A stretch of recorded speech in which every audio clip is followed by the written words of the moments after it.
They are down and away what should be the final stop. No questions about fuel mileage now, guys. Oh, my goodness. Look at Harvick's team. Lost 4 spots. Kyle Busch gained 2, and he's got the lead. That's right. Carl Edwards picks up 4 again. His crew has been stellar today. Allgaier picks up 1. Truex picks up 4. Keselowski holds station in 5th. So again, Kevin Harvick is going to have to come back from another bad pit stop. All right, let's show you what happened and why we are under this 4th caution involving Michael Annett. And watch as here goes Brendan Gaughan to the high side. Yeah, he was just going to the outside of him, going to try to make a pass, and you can see the right front tire let go in Michael Annett's car. Just a terrible break for Brendan Gaughan, unfortunately, there. For both, for Michael Annett with the blown tire also, but Brendan, wrong place, wrong time. Those two are battling for 13th on the racetrack. And for Brendan, whose wife Tatum is expecting their first child any day now. In fact, his sister is also pregnant, Katie, and they're due the same week. He said it could be a very hectic time in the Gaughan family. And a tough break, the way to end it today, because he had a good car and it was running in the top 15. With Harvick's pit crew not getting the job done there, without another caution, this might have just handed this thing to Kyle. 6 spots we lost. Why not? Yeah. I understand the frustration from Kevin Harvick. I mean, he has such a good car, and losing those spots on pit road is just really hard to take. Boy, Andy, you pinpointed it as we got ready to come on. Well, they have to perform too. down there, and it's just been a kind of ongoing thing with this team. You know, the cars get better, and pit crew no matter how good a car you have, you cannot win these races if you don't get off pit road. Well, here are the pit crew times, and only the second stop was really stellar. Yeah, you can see leading both 2 of those times came out 6. So, I mean, that's just a killer. Especially now, we're talking about 20 laps to go when we get to green. Not a lot of time to make it up now. And also remember, it takes his car about 8 or 9 laps for it to come back in. Yeah, that's what I'm saying. Kyle Busch's car is the best right on the get-go with these new tires on. That's whenever he can stretch things out. Kevin's not only going to have to deal with his race car, but he's going to have to deal with some traffic. So that's Elena Harvick. She is the car owner. Talking with these guys, trying to encourage them.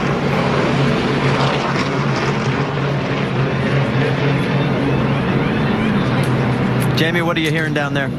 Absolutely. You see Delana there. She's trying to give a boost to this team. Obviously, Kevin Harvick very, very frustrated on the radio. This is his home track, trying to win here for the first time. We have the team morale down right now. And you guys hit the nail on the head. Ernie Cope told Kevin Harvick, it takes us about 6 laps to be better than the 18. And now they just took away 5 positions, you heard Kevin say. So they have their work cut out for him, guys, in this last stint. He hopes it goes green to the end, because this car is better on the long run. Well, he's led a total of 86 laps here today. He's one of our 5 different leaders. He's led the most and will clinch those points, although obviously he's not in the championship hunt. But let's go back and take a look at the pit stop, see if we can diagnose what happened again. Yeah, watch this stop. I was just kind of watching on the monitor end from up here, and it looks like the right side went fairly smooth. Looks like he's a little bit behind on the right front. They lose a little bit of time there.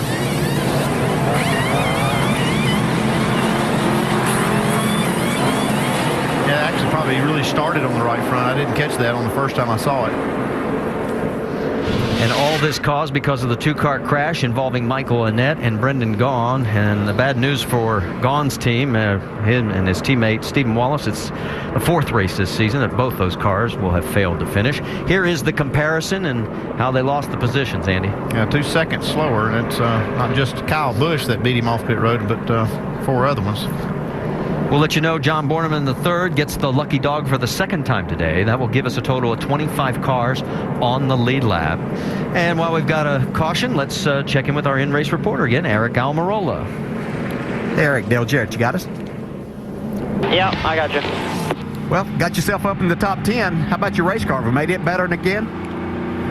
Yeah, we've been working on it. Our pit crew's done a really good job of keeping us up here where we're at. I've been struggling, just trying to find a balance. We can make it tight in spots, but we can make it loose in spots too. And I just haven't found the balance I've been looking for. But we got a decent car. Pops and all the guys on the team been working really hard. So we'll see what we got. We've definitely been better on the shorter runs than we have the longer runs. So this might play into our favor. Yeah, it looks like you're going to have just under 20 laps. I was going to ask you about that. These things tend to get pretty wild. Do you have the car to be able to mix it up here? Yeah, it really takes off really well, and then just seems like it gets slick on the right rear after we run about a few laps, and I really have a hard time with it there. But right on the initial get-go, it takes off pretty decent, and we can hang with them. So we'll see. Might get excited. Okay, man, we'll be watching. Good luck. Still under caution with 20 laps to go. And, of course, we mentioned the fact Carl Edwards twice today his pit crew has done stellar work. He is back up in the second position. Carl's also involved in a new program that AFLAC has put together. It's called Beads of Courage, and donations can be made through AFLAC's website, $5 for each bead. And they go to kids in hospitals that go through major procedures. Madison, a 7-year-old from Georgia, Carl is wearing her beads today, and we wish Madison well in her recovery. And it's a great program, so glad that we had a chance to pass it along. Yeah, Marty, talk about a lot of these drivers doing really good things in a lot of different areas, a lot of the communities they either come from or causes they really believe in, and they don't get enough credit for all the things they do away from the racetrack. Well, and you mentioned this, some of the other things we talked about earlier. Kevin Harvick, of course, making that endowment for scholarship, over $150,000 to Bakersfield campus, where he grew up, and he said, it's just my way of giving back. As we get ready now with some of the cars, no, they look like they were just trying to avoid the safety vehicle there. Let's talk a little Saturday night football, because now we've got ABC with a great rivalry. 23rd ranked, the Seminoles of Florida State against 13th ranked Miami Hurricanes. And some on the West Coast are going to see USC take on the Stanford Cardinal. It's Saturday night football presented by Southwest Airlines on ABC, 8 Eastern and 5 Pacific. All right, remember at the beginning of the race, Danica Patrick said her goal is to finish in the top 15 from here on out. Right now, she is 14th. And we go on board with her. She's got a car good enough to even drive forward, I think, from here. So see how it works out. Yeah, see how she does. Now, she hasn't been in a position like this, really racing hard here at the end of a race. We got a little less than 20 laps to go, so should be fun to watch. Vince? Yeah, and as they get ready for this restart, they're reminding her, don't let them push you around. Go get you some. So look for Danica.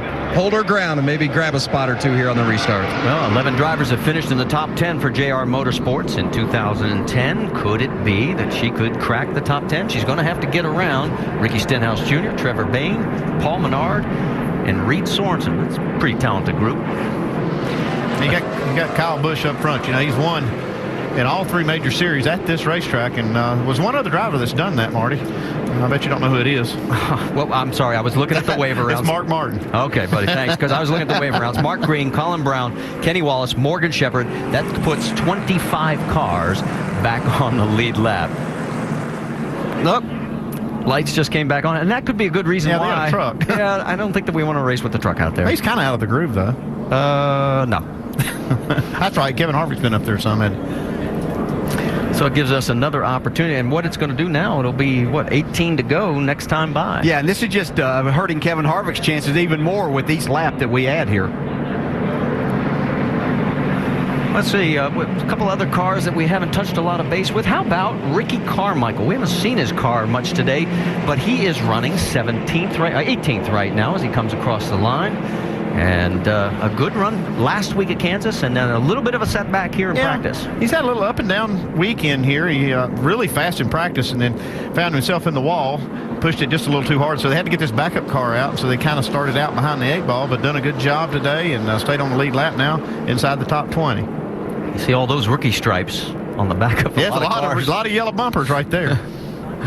A lot of rookies right in front of him, too. How about Ricky Stenhouse? There he is, again, leading the rookie points side by side with Danica Patrick. He's running in 14th right now. And Brian Scott running in the 15th position, right behind him in the 09. So you get to keep the points from your 16 best races. And Ricky is very much focused on that. He knows how much Jack Roush wants another Rookie of the Year honor. He's had so many in his career. Yeah, one thing I worry about in these restarts, when the intensity level's high and you've got a lot of yellow bumpers in a cluster right there, they have really got to be on their toes. Well, and that was what the team was talking about to Danica. Don't let them push you around.